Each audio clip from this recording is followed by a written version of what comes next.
All right, welcome to Comic Talk. This is Cindy Strickland, and I have comedian GDane coming. He's on his way. Let me get the invitation to him, and we'll see him in just a second.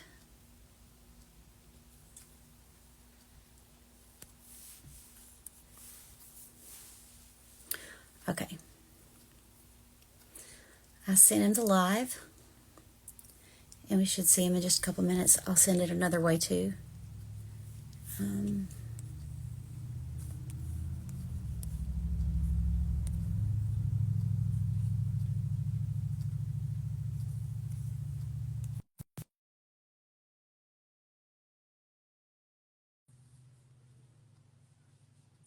So we will get started in just a few minutes as soon as our comedian gets here.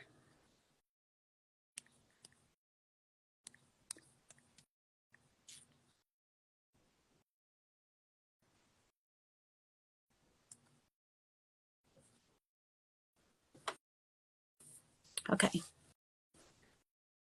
We're just waiting for him to get here. I've had some technical difficulties. I had to swap phones.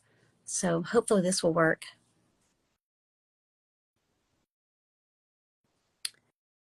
So if you get into the room here before we get started, just tell me where you're from. There's a question thing at the bottom of the screen. If you want to ask a question for me to ask him, or if you want to come up in the box later, you can do that and you can talk to him directly. Let's just get him in here. All right. Just keep trying. GDane, just keep trying because it does this with everybody. I'm going to send the invitation again. It usually takes 2 or 3 times.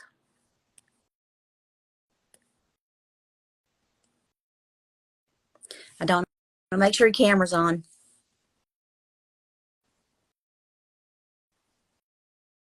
And it should work. It does this every single time with somebody. I've had very few people get directly on. But just try it again, answer the invite, and then if you get into the room, just send a request to join, and we'll try it that way too. If there's a will, there's a way.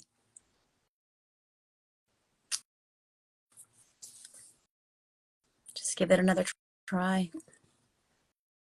Let's see. It'll tell me when somebody's in the room. Just come back into the room, and then I'll see if I can send the invite from there.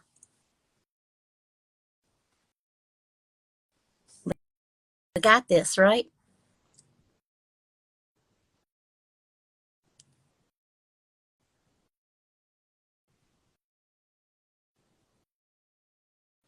I'll send the invitation out one more time, and then let's see. All right, I sent that one. See if you can follow any of those links in, but make sure your camera's on, and you should come right in.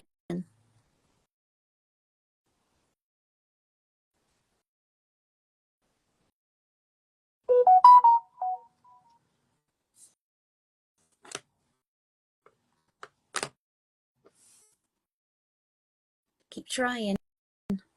It'll work. Instagram's a little bit harder to figure out than the other platforms I've been using. There we go. Now send a request to join. There we go. That's it. Now let's see if you get here. I accepted it. There we go. It worked. Sometimes it just takes a little while. It's okay. Hey, we're not the most savvy people on this, but we look good, and that's all that matters. How you doing, Cindy? We live it old. I'm older than you, though.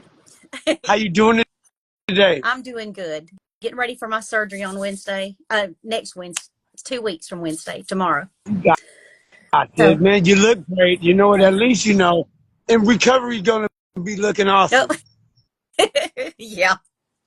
Maybe going into the surgery, I may not, but coming out, maybe. They're going to do procedure on both days, on Wednesday and Thursday. So that's going to be interesting. I got to stay in the hospital about 2 or 3 days. It's all right. That's away from people. Give you a chance to think and get some time to yourself. I'll probably go live on TikTok. You know what? And I'll be right there with you. I got your back. No pun intended. So this is Comic Talk with Cindy, and this is Comedian GDane. And how did you come up with that name, GDane? Well, the biggest dog that you know is the what? The Great Dane, Oh yeah, right? yeah.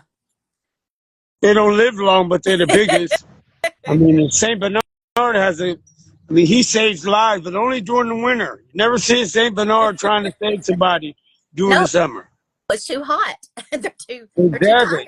tired. um. So where are you from? I'm originally from the Bahamas, but I've been in the States. Come on, Trump. You know that, hey, I'm a citizen. Even most of my life, yes. I've been in most of my life. But Los Angeles, I'm based. Long Beach, but I've traveled a lot of places. I've been to Japan. I've been a lot of places.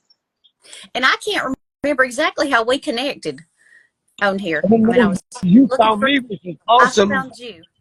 Must have seen one of your videos and messaged you. Is that? Yeah, that was awesome. But how did you do I that? don't Because know. I you're can't a remember. somebody. I'm not a somebody. Yes, you are. I just I don't know. I've been trying to just be bold, and if I see a comedian that I like, I send them a message. The worst they can say is no. you know. But I mean, you booked me in October. Come on, Sin. Booked me in almost. It was last year. So Yeah. I'm thinking, okay, this is another interview I gotta do. And out of nowhere, I'm like, well, okay, when am I on? Because I was a little busy. Yeah. And I thought you said March, so I hit you back like right after New Yeah. Year. You Yeah. said no May. I'm like, well, who are you? May. Well, I'm booked into September now, so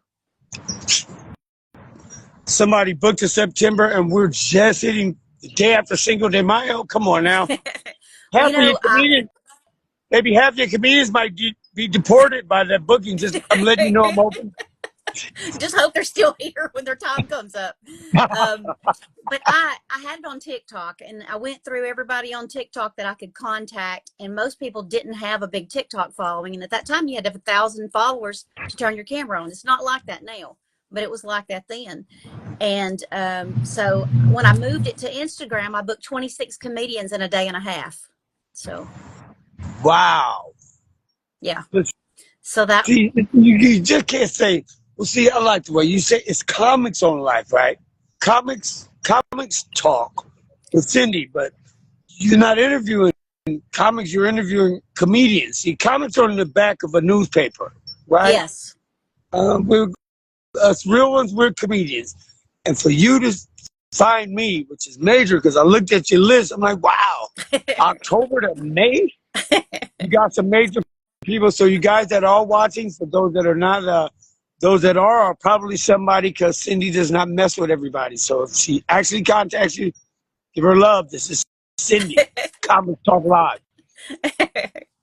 Yeah, I've enjoyed doing this. I've been doing this for a year and a half now. Wow. I started January of 24, and I'm booked into September already. So I've only got a few openings till the end of the year because of Thanksgiving and Christmas. I mean, there's not a whole lot left for this year. So some people do their seasons and only do like 6 months or 5 months or something, and then go into season two. This is a true season because I'm doing the True, whole true. year. And I'm a part of this. So everybody, loving you, live, love, laugh. And that's an easy call. Oh yeah. Um, what inspired you to become a comedian? You know, it's funny because I've been funny all my life, I guess, but I'm by trade, I'm a professional dancer. Okay. My first professional, yeah, tap, jazz, ballet, hip hop. I worked with Debbie Allen, Michael Jackson, Prince. I've been all over the country before I was even 15 years old. Wow. Plus, trained acting, everything. You know what I mean? Everything in the industries. But as you get older, I mean, rapping and all that. But who the hell wants to see a 51-year-old rapper? I look pretty decent, I think. But so, in actuality, what got me to do it, my manager at the time was Rep Tone, who was Rep Tone of LA. He just, I mean, I went to Vegas and I seen a comedian named Vinny Favorito. Could look him up, y'all. He's a crowd pleaser. But I seen him and he bothered me in the crowd. So And he called me on stage, Okay. gave me a CD, and I listened to it the whole way driving back from Vegas to LA. And I said, you know what? I can do this. So I went to a cowboy rep, Tone, who ended up being my manager, and I was forced on stage. Oh. Yeah, they kind of was like they were about to like clear, all the comedians were gone, and the crowd's ready to dance. Of course, I was in Compton, full of niggas. You know, they love dancing after chicken and comedy. But the host called me up and she was like, "You guys want to see one more comedian?" And she pointed at me. I was like, "No." It was either look like a lame or get up there and do what I do. And as a professional, I got up there and I was supposed to just do 3 to 5 minutes, turned into 15, and 16 years later, they're looking at Wow. me now. You did 15 minutes? Yeah, after these That's, kids, I was a little nervous, but well, yeah. I didn't know I've heard people what I was going to say. I mean, say they have a hard time doing 5 minutes. They'll do 3 and say, how much time do I have left? You know, they go through the material so fast. you know, I'm a different type of comedian. I usually go on what I see, you know what I mean?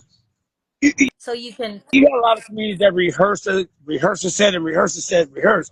But what if it's something like this? Well, I got to do it clean. I can't do this like I'm talking to the lunch crowd at the penitentiary. yes, true. That's why I sent you the text about it being clean, or the Yeah, message I about it just being think clean. that's why I was sending you stuff. That's why I sent you a lot of stuff. I'm like, wait, what can she show? What can she not show? I Then if you started with them see and I'm like, woo, that some one's of a little those bit rough. pics where I had long hair, I just cut my dreadlocks after 30 Oh, years. wow. Oh, Yes, I lost my daughter's mother who grew them. oh. Sometimes you just gotta change up on people. And once again, there are no bald spots. Everything is Wow. just I can't smooth. believe that's you. Can't believe you got short hair. I wouldn't have recognized you without the hat. Because I didn't Not know if you had supposed it to. pulled back or what. But you look great. Thank you. I appreciate it very You're much. welcome. Not as good as you though. Oh, thank you. I got a little age on you.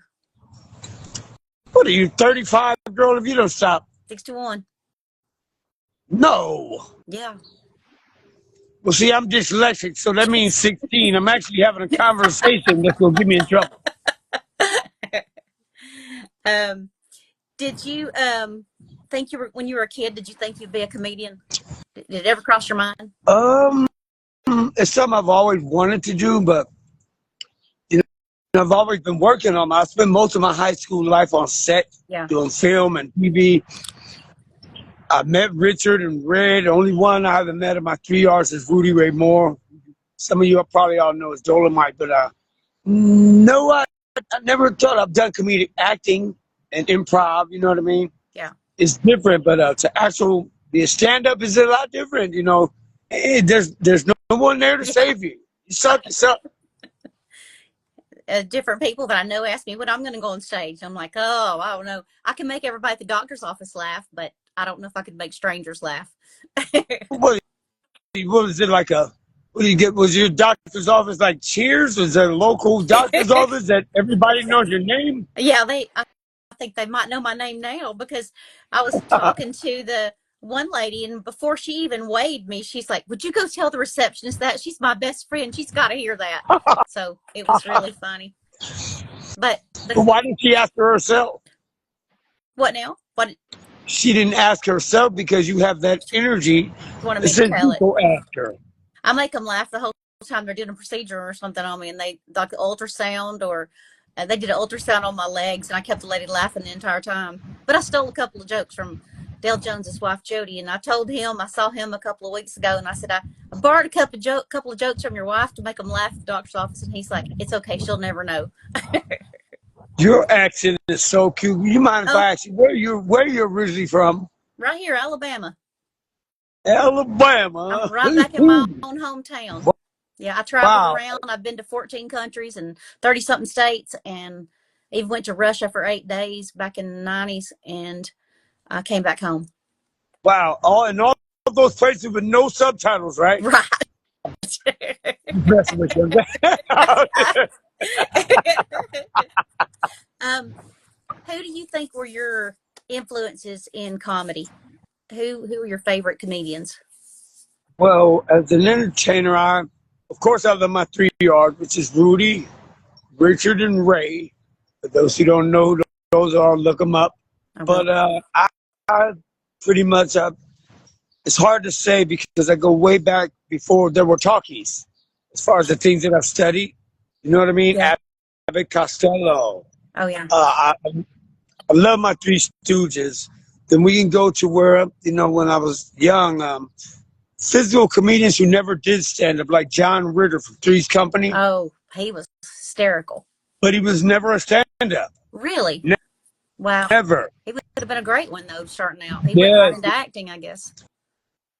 Of course, I love Robin Williams. Some people didn't get it, one of the greatest stand-ups ever. He was physical, a great actor, trained on everything. But I go back to Slappy White. Good Lord. It goes way back to me. Rich Little with the... I go way back. I watched him, I remember, on just different shows.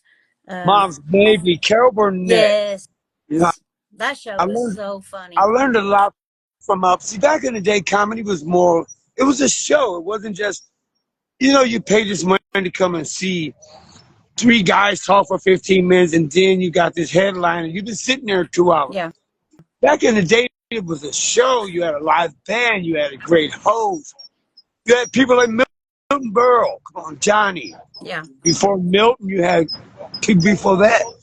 I go way, way back with this. I've studied it. You can only be the best by studying the best and knowing your crowd. Yeah. Because I'm not going to talk about the NBA in front of a crowd full of midgets. I'm sure you feed off the energy of the crowd, and if one crowd from one show to the other is different, you're going to get a whole different show, right? You have to see, because, and I'm not dogging anyone, but like rehearse. Some people sit in the mirror and rehearse their stuff.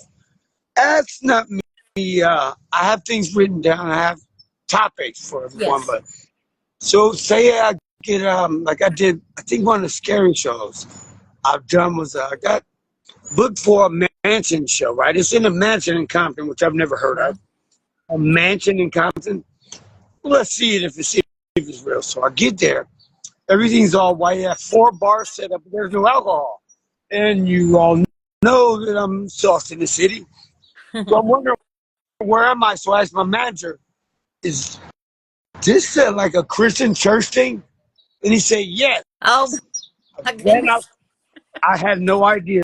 So it's a surprise to him, surprise guest, me and comedian Shane Forbes. Shane couldn't make it. He was in New York. So I had to do the entire thing. But I'm wondering, what am I going to say to these people? So I made a call to a good comedian. And I'm like, oh, my God, I don't want to go in there. I've never bombed, thank God, in my life, nowhere. But what am I going to say? I can't talk a certain way. One comedian told me, dude, you're black. You grew up in church. Yeah. You make your mom and grandmama laugh. I went there and I really killed it. And that's the day about 13, 14 years ago, I learned that it's not about just being funny. It's about knowing your crowd. Yeah. Because if you say the wrong things to a certain crowd, they're not going to get it. First of all, it's not going to be funny to them. But if you know your crowd, you got it. And for some comedians, and I'm talking to all you guys, I'm talking show up a little bit on time so you can know. So you can know your crowd. You might want to sit outside the club and see who's coming in a little bit. Don't just look at the flyer and who books you. Yeah. That's really good advice. Yeah, because some people don't spend money. Sorry, I'm a little sick.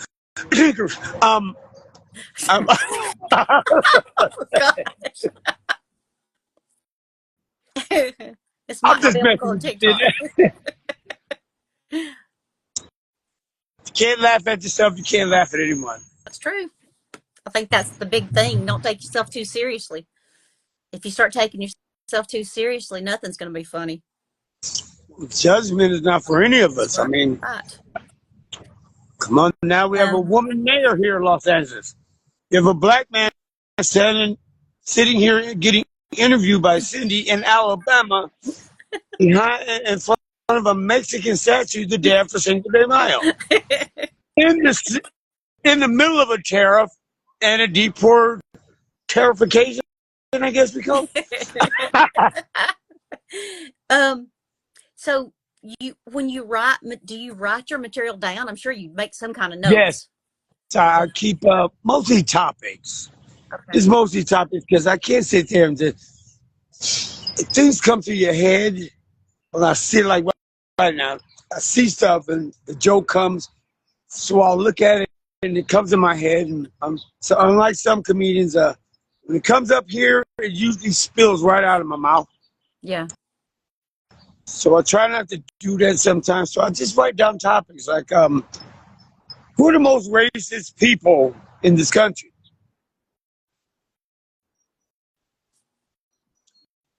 Sorry, I can say it. You guys call it N-word. N-word to me is Nigeria. Get it? You can say anything about the people with the worst credit in this country, which is the niggers. Come on, let's keep it honest. But you say one thing about them. They look at you, you say, white person, they're Mexican, so-and-so and so. You say one thing, they can cut in front of you in line, you say, security comes. You say, I'm sorry, those people cut in front of me and my family. Those people, yes, those people. I don't know you, I don't know your name. Thing about comedy is, in the world is, we're all one. We are. All the separations, we're one. Yeah. I got a little story. My daughter, when she was about 6, I guess, her best friend was Tiffany, who was black, who lived in the cul-de-sac with us. And Kristen and Tiffany were inseparable. They played with each other every single day. Tiffany was at our house. Kristen was at their house, and their parents would take Kristen with them, and Kristen would be the only white person there. Tiffany would go with us; she'd be the only black person there. You know, we'd be going to different. Yeah. She went to country concerts, all kind of stuff. Kristen came in one day and she was crying, and I said, "What's wrong?" And she said, "Mama, why does everybody say that Tiffany's black and I'm white?" They were teasing her, and she said, "Cause really, she's brown and I'm kind of peach." You know, she was peach. That's so She cute. said, "But we are." She said, "But we're the same on the inside." And I thought that's profound for a little child to. I mean, children don't see color. They don't see Yeah. color at all. They don't recognize that there's a difference, and that's the way everybody should be. It's from ignorance in the world, I think. Well, the cool part is, when we're born a certain way, we're born liars. People say, you're not born a liar. You don't have to be taught how to lie. Ask a 1-year-old who can walk. Yeah. Did you get them cookies? He's got chocolate all over his face. He says, no. You have to be taught True. how not to lie. Yeah. You're right. You have to be taught that even people, envy that's a personal thing. Jealousy it's a personal thing too. We're born with that. That kid got a better toy than you. That's mine. I want that. Yeah. But hatred is a taught thing. Yep. We're not I believe it. born to hate. And guess what? You can't hate funny no matter what it is. If it's funny, it's funny. You're right. Not a joke I tell right now, but right now the Catholics are kind of going through some stuff, so I'm not going to say that. But I'll tell you, I want to, but I'm not going to ruin the show. Okay. I'm so glad to be here. For you guys that are watching and are not watching, and those that happen to see this, to get on Cindy, have to be someone. Okay, this is a privilege, and I very much appreciate you. Thank you. I appreciate you taking the time to do it. Taking my time. I've been waiting almost 7 months. I know. I told somebody, I said, he said an email. He said, messaging me. He's been asking, is it my time yet? Is it my time yet? No, man. I thought it was March. You said, no, it's May. I'm like, May? It reminded me of a kid, the eagerness of a child or whatever. It's like, is it time yet? No, because I thought I missed it. I knew it started with an M. And it wasn't my monthly. How do you handle tough crowds? I mean, do you have trouble with hecklers or just people being drunk and loud? Sweetie, once again, I've never, and I really appreciate this, I've never had a problem in 16 years. Awesome. Never been heckled. Whoa, it's hard to heckle when you're laughing. Yeah. Well, I mean, I've seen some people that are just drunk and talking loud, and it kind of sounds like heckling because they're disrupting the show. Hard to disrupt when you're Yeah, laughing. you just keep them going the whole time, huh? Well, if you're a drunk person laughing, I just said something that a drunk person likes. I've even seen shows where they're going, "Hey man, I love you, you're awesome." You know, just everybody's like turning around That, looking at them. that right there, hey, stop looking at that person. He loves me. The rest of y'all didn't do what he said. At I least someone does. I saw a guy throw himself out of a club. This was so funny. He was loud, and everybody I kept gotta hear looking this. at him. He was drinking the entire time, and everybody kept turning around looking at him. And so the owner and the bouncer basically walked over there and just looked at him, and he got up and he said, "Okay, I'm leaving," and he just walked himself out the door. They didn't The even man tell him didn't even that. put him up. Didn't even put the guy out. He's like, I know I'm doing too much. It's time to go. And that was so funny because the comedian was like, "Are you talking to me? Who are you talking to?"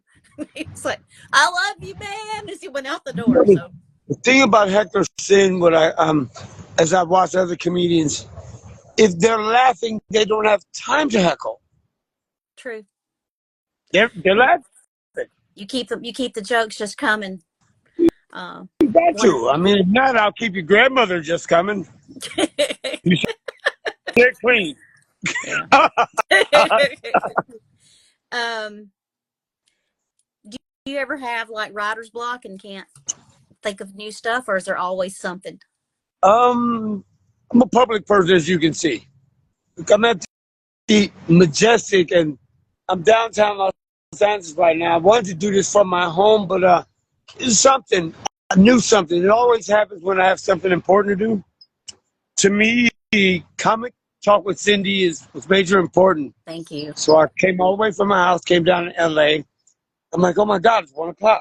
To get back to where I am would take me some hours. So I said, well, let me just find somewhere where I can do this because I'm not letting anything stop me from comic talk with Cindy. We almost didn't get on here, but my other phone kept just dying. So See, I I told you that swapped devil's phones. busy. I swapped phones, and it said I had not a virus, but it said something that there was something the matter with it. So I'll have to probably download it and delete the app and download it again or something. But this is my old phone.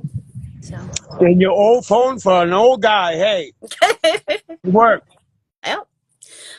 well, let's see.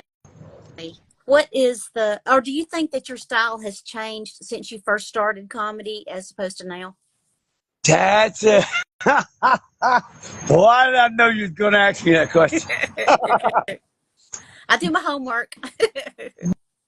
Well, yes, it did. I mean, at first, I still don't give a crap about too much of nothing, but I learned to like deal with different crowds. You know what I mean? There was a time where like I wasn't kid friendly, and there was a time where I was very angry. Some people like angry comments. Yeah. I do that when there's an angry crowd. So yes, I can say I've changed up. Not a lot, but as far as what I say and the topics that I talk about, like I'm not going to go to Mitt Romney's and talk about Compton. You know what I mean? Right. I'm not going to the Pope's funeral to talk about altar boy tryouts. Hush, hush, Right. hush, hush. So I'm sure you have like you have all these jokes kind of in your repertoire or whatever you would call it, but when you see the crowd, you know which ones will probably go over and which ones won't. Do you ever not do a joke because you think, this is not the crowd for that one? I'm going to tell you, any comedian getting up there thinking is a comedian ready to lose. You Don't just got to think do it. just do. It's your time. For anybody out there, look, some of you guys do 5 minutes, amateur comics or whatever it is. Just understand this. Whatever you're doing up there, whether it be 3 minutes to an hour, that's your time. Do you and be the best you can be. Your job as a comedian is to make people laugh. Yeah. They're not laughing, you're not doing your job. So, kind of like you go to McDonald's You don't order a turkey burger, do you? True. So depending on your crowd is how it goes. You know what I mean? It's your job to make them laugh. People did not, and I do crowd work also. And I'm a roaster. I love roasting. I love to play the bets and all that. But some people did not pay $30 and wear their best clothes and maybe bring their 400-pound wife to be talked about in the front row. True. So I put the light on in the back for the people hiding. My front row people, those are my tough people. I love them. Takes a lot of balls to sit there with your 400-pound husband. You look like Pamela Anderson in her prime, but you paid $300 for these seats. I didn't come here to talk about you bad, just a little, but enough for you to laugh at Yeah. yourself. You know what I mean? I went to a show. I got free tickets and I went to a show, and all the guy did, I'd never heard of him, but he made fun of the city that I saw the show in and the people. And that's all he did the entire time. And I'm thinking, for people who paid for those tickets, you don't go to a show just to be made fun of the entire. I mean, a few jabs are funny, Yeah, but yeah. not make them Couple feel shots bad is about cool. themselves. If they feel completely bad about themselves, they're not going to come back. Make them see the funny side of it, not insulting. Yeah, There's a difference in exactly. being funny and insulting.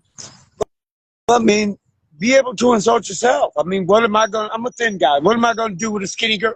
Clank bones? I can't even watch a Netflix movie with her. She lays her head, hear her mandibles digging into my clavicle. For the people that don't know what that is, Chris, you guys call that a jawbone and a collarbone.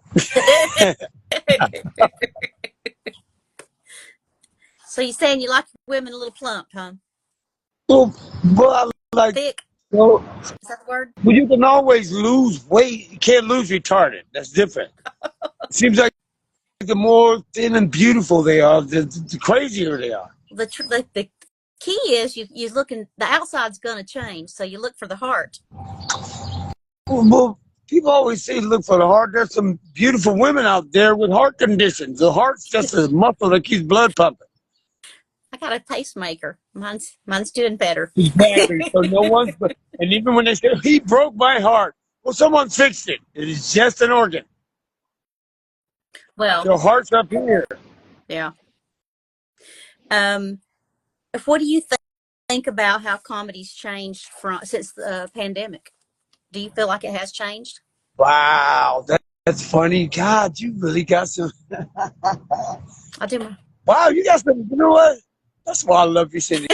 An actual real interview with actual questions. Yeah, That's why. because I have the first time I went to a show, it was actually a birthday party that had a comedian there, and it was about 40 minutes from my house. I Mm-hmm. went with a friend of mine. I wasn't planning on going, didn't know there was going to be a comedian, never heard of a comedian, never seen anybody to perform, and I got called up on stage to buckle him into a straitjacket.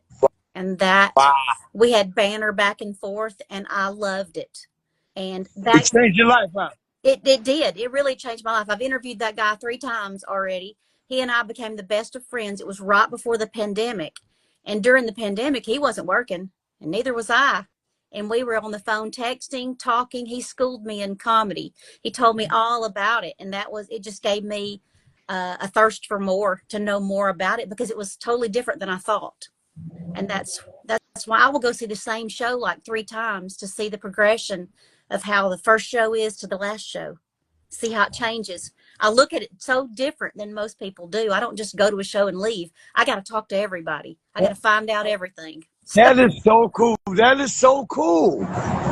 yeah, I went to a show the other day that had 4 comedians. Well, one of them, I interviewed Mike James. I don't know if you know him. I interviewed him the Tuesday before I went and saw him on Sunday. And then I booked the other 3 comedians while I was there. I was probably the last one to leave. I was still hanging out in the back with them talking.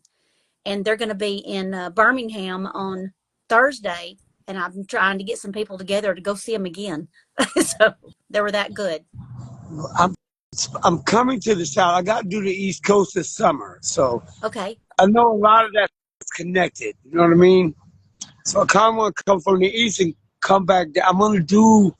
But you guys are South, huh? Yeah, Huntsville, 70 Live in Huntsville, Alabama would be a good place for you to talk to. I sure love to. Goddamn me. Excuse me. I'm sorry, Lo. I love to. Gotta work on And my southern Stardome, drawl here. Stardome in Birmingham would be another place. Would be It's great. funny you said that though. Like when I was in Vegas, I went. This is my baby mama number 3. This is kind of like me. We went on our last little time out. And we went to Vegas. We have free tickets to comedian Vinny Favorito. I'm like, hey, let's go. So I went there, and I swear this man, he messed with me the whole time. Then he bought me on stage. Driving back to Los Angeles, he gave me a CD and signed it for me on stage, and he told me, "You're funny. You might want to change career." I just kept listening to it. He did. I think he had it was a full set, maybe about 45 minutes to an hour, and the whole time, I mean, he's messing with the crowd, but he just kept messing with me, and he brought me on stage, signed that, listened to it, going back, and as I'm getting back, I got back to Gardena, California, and said, I can do this. I mean, because he really never came with no material. He was just screwing with the crowd. So when I got up on stage I think my first year or two was more kind of like freestyle, but as I walk around places like this, my material is here. It's on the street. I mean, all you got to do is get up and get out of the house. So, yes, my comedy has changed a lot of it. I don't do religion too much. I don't do politics too much, but funny is funny. Do you think during the pandemic, what happened with your stuff? Everything shut down? Pandemic for me actually brought me back. Really? Okay. Just because I didn't know anything like what we're doing now. I'm a stage comic. I mean, I'm the last comedian with a flip phone. You know, I'm telling you, it took me years to do this swiping thing. I'm that old school. I'm like, no, what phones are for talking. So when pandemic hit, there was nowhere to perform. Right. So thank God I was blessed with Sauce in the City. My baby Brenda Brown brought me in. Sauce in the City, based out of Las Vegas. Sauce in the City is a comedic group that's around the United States and we're, abroad. But they brought me back doing this right here, which I didn't know I didn't know what a Zoom or anything of that was. Right. I thought I'd be doing like a voice conversation with a camera over here. I didn't know. But the 2 years of pandemic brought my fan base back. That's great. So when pandemic was over, stage time hit for me heavy. So when people were still trying to, you had a lot of big comedians like just doing their own little stupid podcasts. Oh, I'm cooking, turkey worms or whatever the hell it is. I wasn't doing that. I was with Sauce in the City, which is broadcast through 50 states. And my fan base came back and got even bigger. So that's good. We all posed. And I mean, I have not stopped since. I'm traveling everywhere.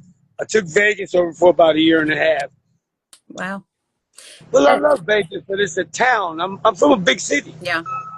It's California. I'm from a little. It's different. You can be huge in LA and suck in San Francisco. No one will know it. Yeah. Where are your shows mainly? Where do you have a certain area, or do you go all over? I'm all over. Hey, long as the check comes, screw the award shows. You gonna be there, huh? Hey, they paying for it. I don't have to fly. I don't need a real ID. I will catch an Amish horse and buggy. Right now. There's some of those in Tennessee and Pennsylvania. Do you know what I did? I like Pennsylvania. Philly's different from Pittsburgh, though. Pittsburgh is a little different from Philly. Well, a lot different. Yeah. I didn't think Amish people existed. I thought they were an actual Saturday Night Live joke. Yeah. I don't know if you remember her father, Guido Sarducci. I've watched all of that. I probably do. Well, I mean, you're only 16. I wouldn't expect you to. There's one. my really beautiful. I'm so glad that you're thank you. giving comedians the opportunity to actually be on your format, and that is really, really cool because you're really doing a real job. Thank You know you. what I mean? I I really enjoy it. I really do. I mean, I feel like still a student learning about a subject that I'm just so interested in, and getting to interview comedians who are on the road, who are on the stage. Let me tell you my plan, or what I think I want to do. I've got a van that's 20 feet long. It was a 15 passenger van, and I've took all the seats out except the front two. Okay. And I want to make the inside like a camper, because my biggest expense of going to comedy shows is overnight staying in a hotel. Yeah, Most of the yeah, I time, get you. I get you. most of the clubs that I go to, I know the owners, and they just let me in. They'll say, "We're booked tonight, but you go sit with the comics." I was like, okay, that's the thrill for me, to get to go sit with the comics and talk. And I want to travel around and go to the comedy shows, and maybe go do an interview in the green room before the show starts, and keep like a journey of my trips, and maybe get some sponsors, probably move it over to YouTube, but get some sponsors and get some behind the scenes stuff, because people don't understand about comics. I've seen people just go to the shows, and then after the show they just walk out the door. They don't say anything to the comic, and I'm over there talking to everybody. I'm talking to the host, I'm talking to the feature. I'm the last one to leave. But You know what's saying I'm not saying I'm the greatest. Yes, I am. But I actually have to leave places when I first started doing this, however long ago. But I had a trouble because I love people, and I stay there because when you're funny, people can't help but say, "Oh my God, I gotta meet this person. I gotta. Where'd that come from? Oh, you remind me of so and so. Can I have a picture?" And I do these things, but when you have 2 or 3 gigs lined up in a night, yeah, you know what I mean? you got to go from one to Well, the other.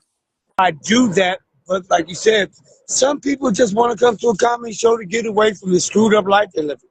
Yeah. And they forget about things. There was a guy sitting across from me at one show, and he said, "This is my first comedy show." And I said, "Oh, well, you're going to love it." I said, I saw it last night, and you're going to love it." And he said he was going through liver cancer treatments, and he just wanted to forget about things for a little while.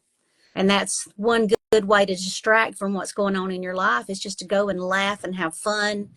And but yeah, I can understand some people just want to walk out, but not me. I want people to understand that I enjoyed it.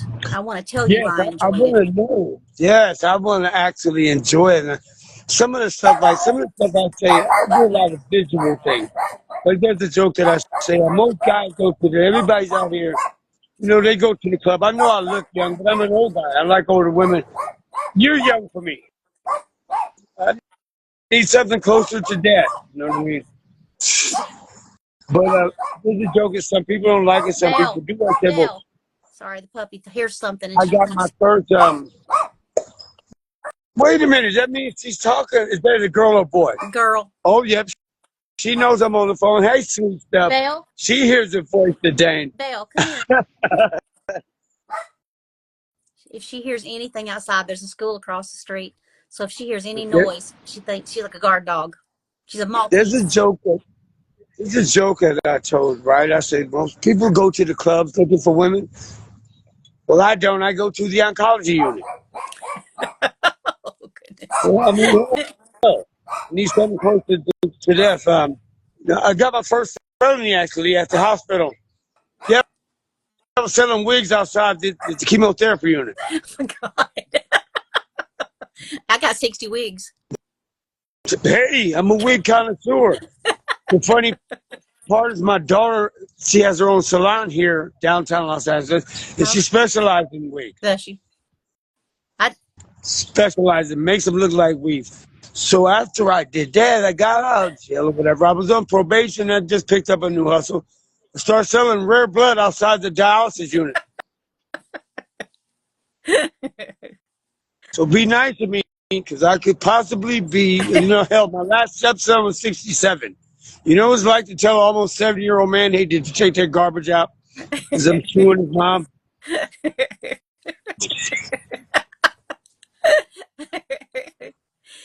Yeah, you're funny. I want to see your show. I really do. So you got to get to Alabama or Tennessee or Georgia or something I so I want can to. come. Right now, good comedian that's out there. I think he's in Alabama. I think he might be.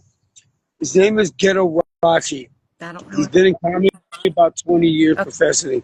Okay. I like out there because you guys actually come out. It's not like you got a lot to do. It's not like there's an Alabama sports team. Real Tide. Um, So when there's something good comes, like they say, so and so downtown, you guys come out. And it goes for Tennessee, Kentucky, South Carolina, North Carolina. It's not major stuff to do, and I like the fact that the Southern people and the Midwesterners, they come out. Even my East Coast people, not dogging the West Coast people, and especially the. Hold on, I got it. Because come out, guys. We work hard. We bust our asses. I help set up meetups sometimes too for TikTok, and a comedian that I work with is Dale Jones. I help with some of his social media, and we do the meetups. And it's important to some of those people to meet the comedian and realize they're just a regular person, Yeah, exactly. and they put their pants on the same way they do. They have to understand that it's work. It's not just somebody getting up and being funny and telling some jokes. There's some work that No, goes this is into how I it. pay my bills. This is how my grandkids eat. This is how I pay my mortgage. This is Right. people say, "Hey, well, when you make it, don't forget about me." But what's making it? Yeah. What is making it? I have a great four-bedroom home. I live in a great community. This is how I do it. Like you guys Yeah. coming out and you know what I mean? Well, one thing I told Dale was, I said, the difference of getting to meet somebody is not only are they going to go see you, if they can talk to you and understand that you're just a person and see you're real, not only will they come when you're in their town, but they'll go to the next town to see you, or they'll Yes, go an they hour will. away, or they'll go 2 hours away. I go 12 hours away sometimes to go to shows. So You are awesome. Where's your I don't husband? have a husband. Oh God, I'm coming. No pun, not literally. I mean literally, but not. Wait, it's supposed to be clean. I was talking to my daughter's friend the other day, and we was talking about life and love and all this kind of stuff. He's 25, and he said, maybe you need to trade your Tom for a Jamal. I thought that was so funny. Jamals are usually unemployed. See, my name is Dane. When I fill out an application, you don't know what race I am. Jamal hits an application. Come on now. True. Y'all, have you ever met a white guy named Jamal? Nope. A Mexican girl named Keisha. Right. I went to school with a guy, and when I came back, I hadn't seen him in probably 25 years, and every time I saw him, he hit on me.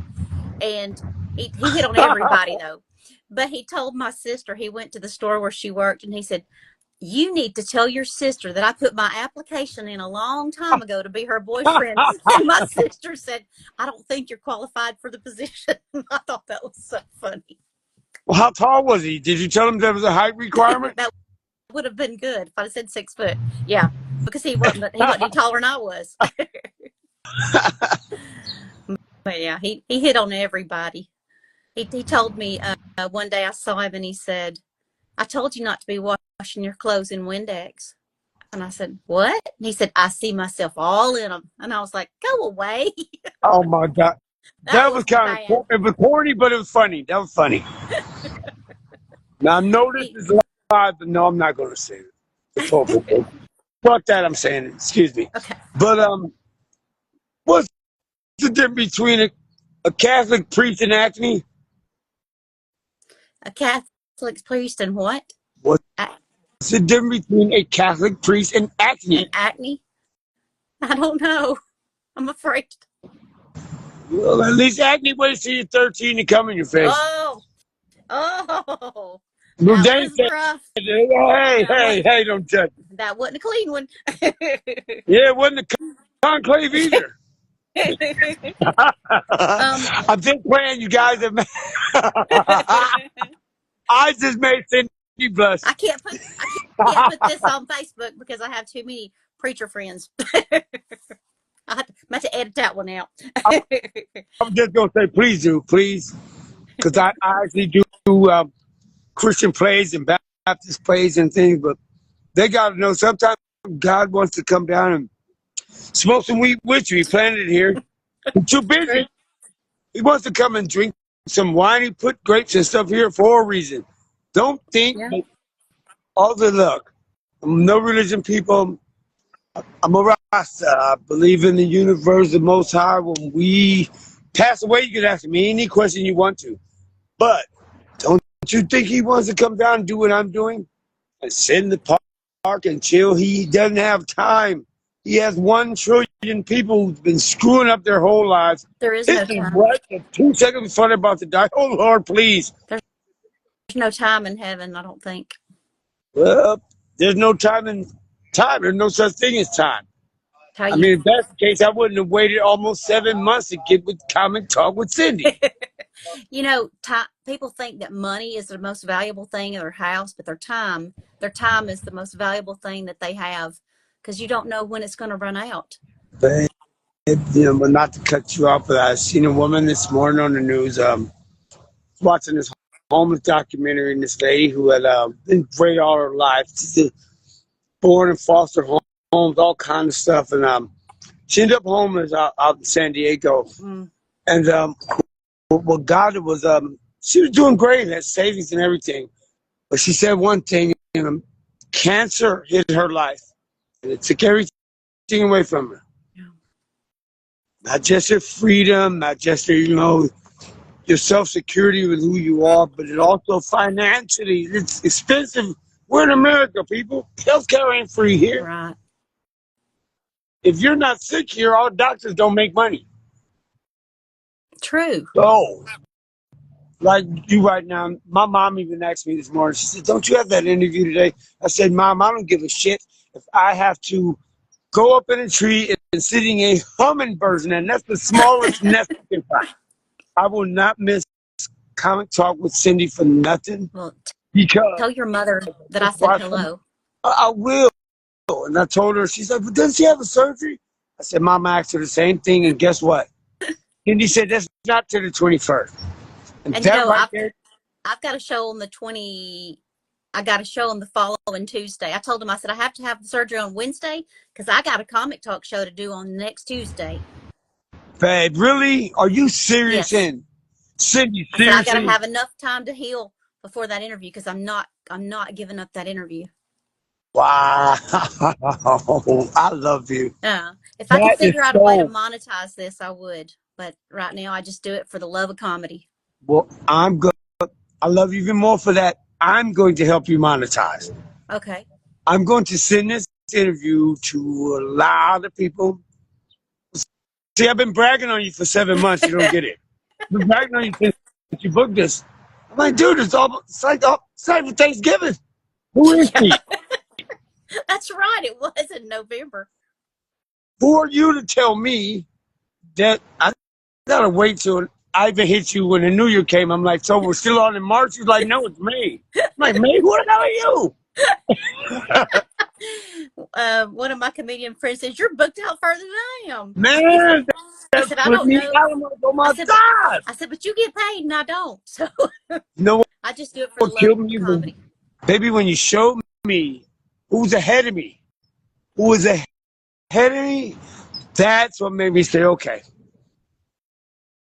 That means you're someone. Don't think you haven't been in comedy that long, but you've been driving hard. I mean, the Silverman's on here. Stop. Oh, yeah.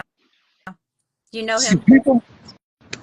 people think you usually, they're not on TV. They're not on Netflix. They're not throwing drink in each other's face on VH1 or BET. They're no one. If you're on here with Cindy, people listen to me. And that's an easy call. I've been really surprised at the kindness of everybody because some people I've watched on the Dry Bar Comedy Special, some people, I watched all that during the pandemic. I just overloaded on comedy and participated in podcasts and watched everything Wow. I could on comedy and learned as much as I could. I'm like a sponge when it comes to comedy because everybody always says, so where do you perform? And I'm like, what are you talking about? And they're like, you're a comedian, right? And I was like, no. They said, how do you know so much about it? I said, because I have friends and I have a thirst for knowledge about it. I'm so fascinated. If this was a class I took in school, I'd have an A plus because Cindy, I I gotta ask memorize it. you. Let me ask you an interview question. Okay. Why comedy? Why? Pandemic was 2 years. You could have gotten interested in macrame, Yeah. gardening.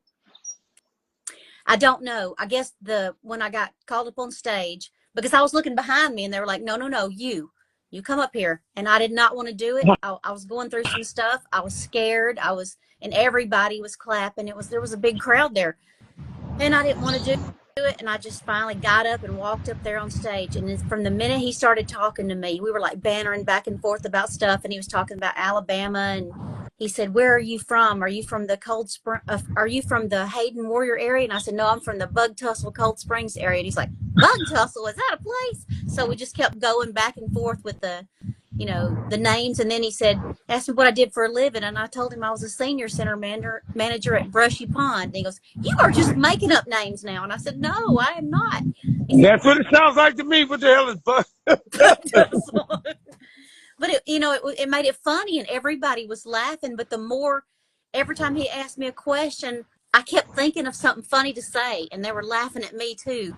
And it just bit me. The comedy bug just bit me, I think I would do better if I had somebody on stage. I could get up there if I had somebody to talk back and forth with.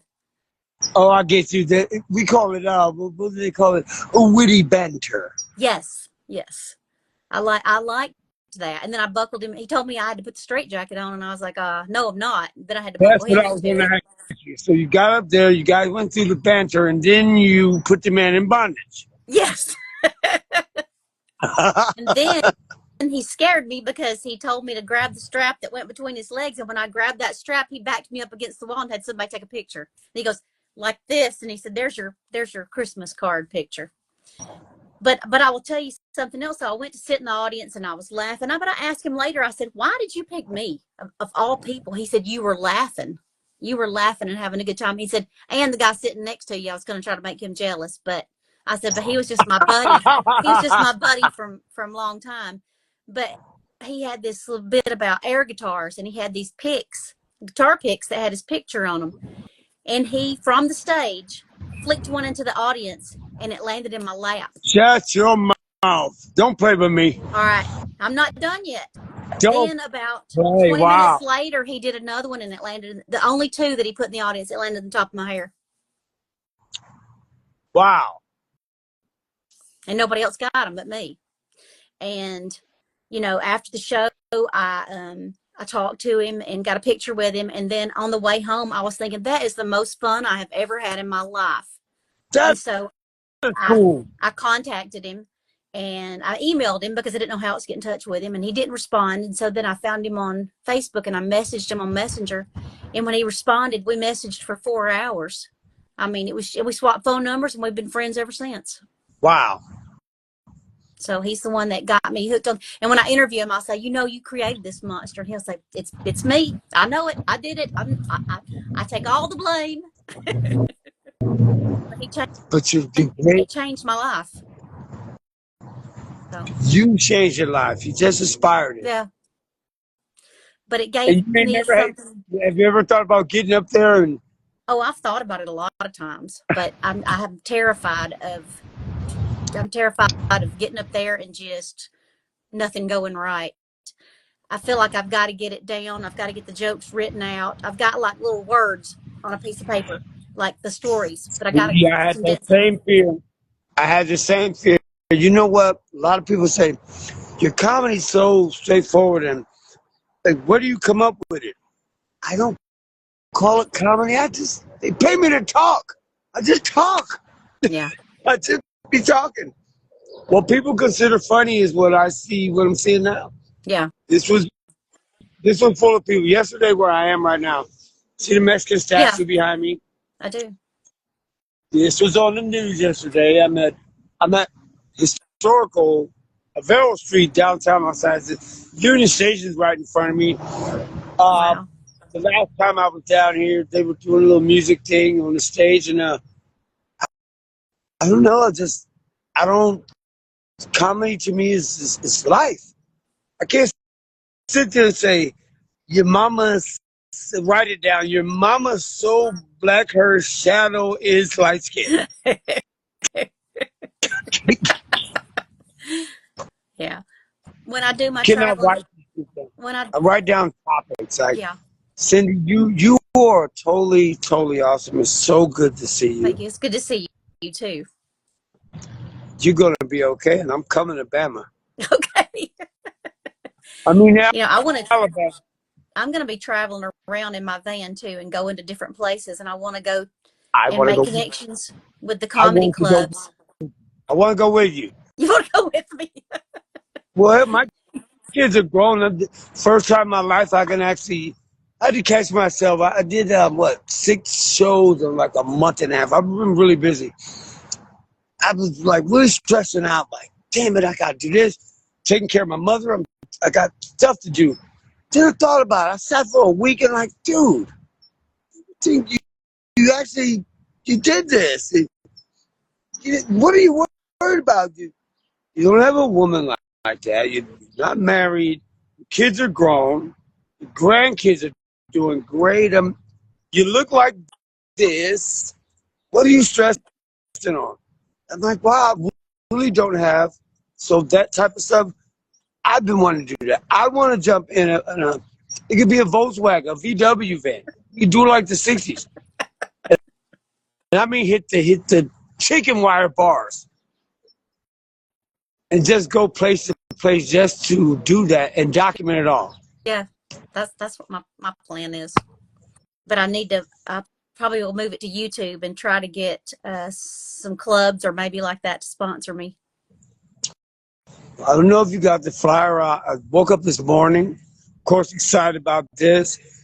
Look, I even got my haircut. Damn. I cannot believe that is you. When you Yes. took that hat off. You look like a totally different person. You went from dreadlocks to After 30 years, well, you got to change up. I mean, change is a good thing. yeah. I mean, it'd be different if I had a fucking extra chin. Excuse my language. If I had an extra chin down here and a belly hanging over, that'd be the same. It'd be a change. It just wouldn't be a good one. Yeah. Well, I will tell you, you look younger with your haircut. So. And y'all heard it here first. ComicTalk with Cindy. You heard it. Don't hate. But yeah, this has been great. Well, we've been on an hour, so unless you want to keep going, we're good. Baby, I could talk to you all day. I'm more worried about, not worried, but you kind of got me thinking about surgery, man. I really need you good after this. I would really like to do that. At least when I come to the East Coast and the South, I would like to at least get in the van for a week. I got 2 cents. All you guys little states are closed. Like you can go from Alabama to so and so in like a couple hours, and such.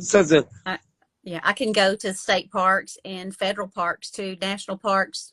I guess it's national because I have a military ID card still, so I can go to all these places for free. And Wow. yeah, You're a military wife? yeah. I didn't tell you my story, but I was a military wife. Yeah, I was married to my high school sweetheart for 19 years, and he was active duty military, and he passed in a car accident at 19 after 19 years. Right before he was going to retire, he was 37. We were both 37 years old. Yeah. You know what's crazy, love? That I just lost my daughter's mother and buried her last year.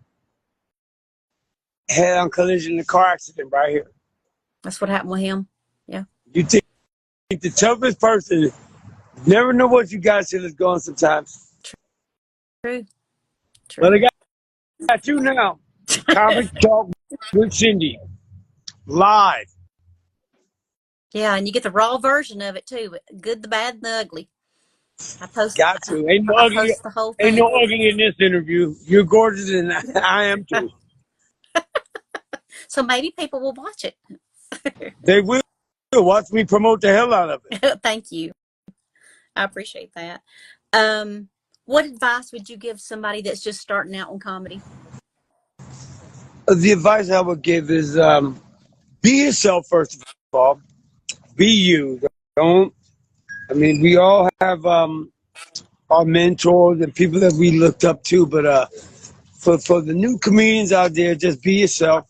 For the old comedians that's been doing comedy as long as I have and still haven't went anywhere, it's because you're not being you. Don't sound like anyone. Don't be like anyone. Be you. Tell your story.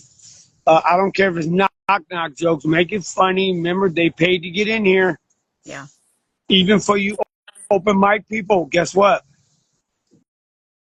Act like they paid to get in there. And give them your best Even 10 or if 15 I minutes. don't care if it's 15 people.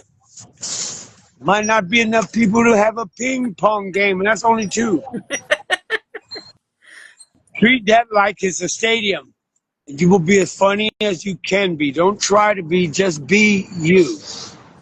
And remember this, just because you're funny in front of your friends and cousins and your mama and your family, The doctor's that office. stage could be anywhere from 25 to 500, 5,000 people that don't know you. Yeah. Make them laugh.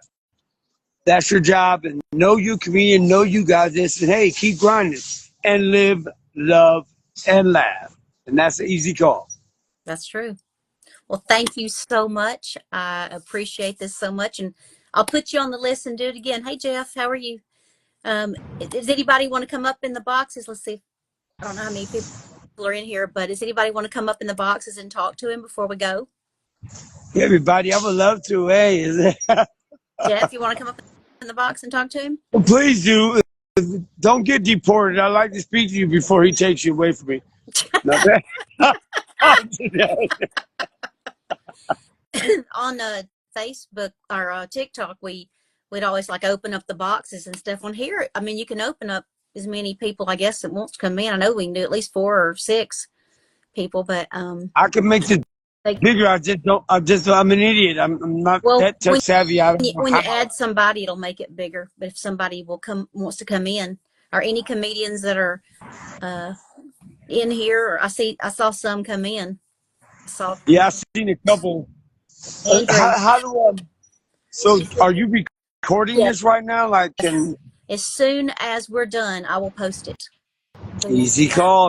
And then you can download it, and you can make clips out of it if you want, of certain parts of it, whatever you want to do. I told the guy one night, he said he wasn't real sure how to do it. And I said, well, you're welcome to use it. I said, but if you need me to help you, it'll be I said, it's free if you want to use it, but if you need me to help you, it'll be $99.95. And he thought that was so funny. It was. I was about to say, damn, I'll be learning. But I do help some comics with their social media. I have done that in the past, and I've created their TikToks for them because they didn't know how to do it. And I posted all their videos. I got followers. But see, I didn't realize, I didn't know about the hacking thing. So I got like 20, 30,000 people, but they're all like different. How you mash that together, I don't know. But it gets me booked, and that's all I really care about. As long as people are laughing, you know what I mean? Maybe I can get somebody a date with the Shriners kid. The thing is, the way the world is today, if you can't laugh, you're going to be miserable. So you got to find something to be funny and laugh and have a good time with.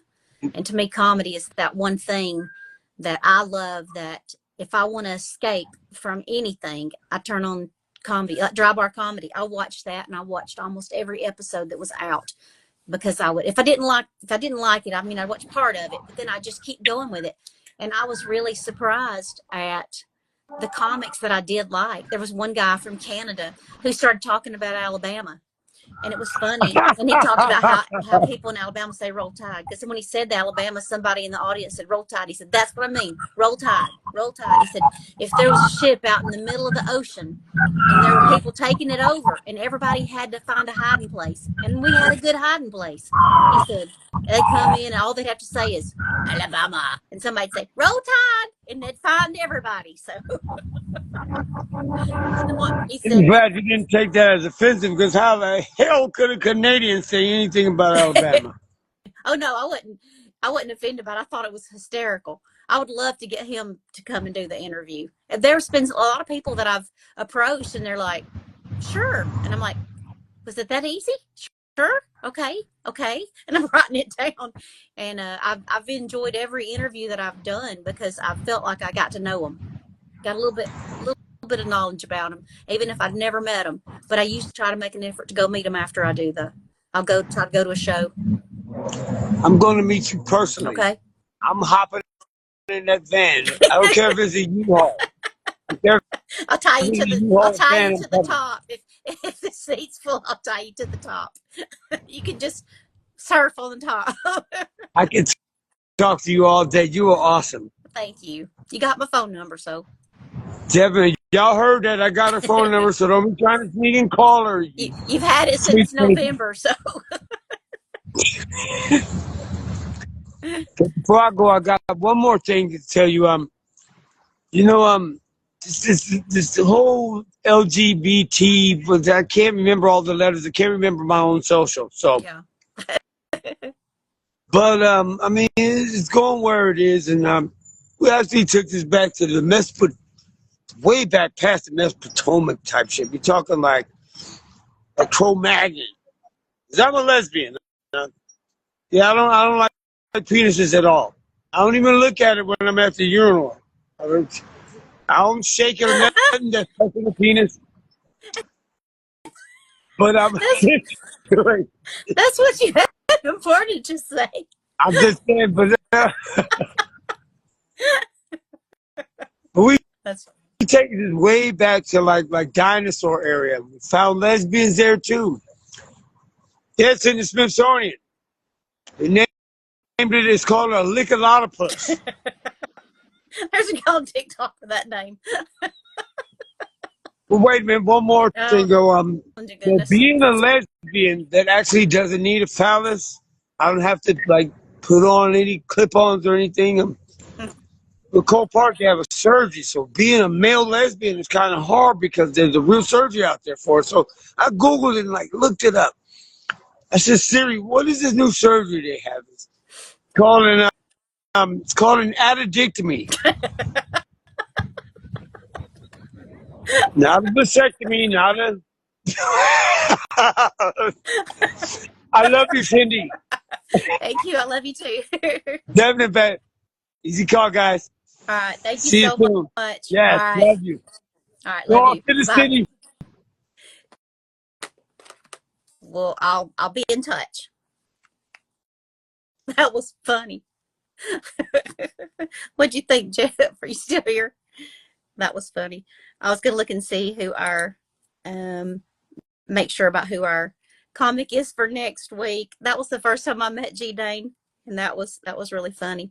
But our comedian for next week, May 13th, is Zach Williams, and so he will be on here, and I'm looking forward to it. So I will see y'all back, and you can watch this in its entirety. As soon as I get through, as soon as I sign off, I will post it, and no edits. You just get it raw like it was.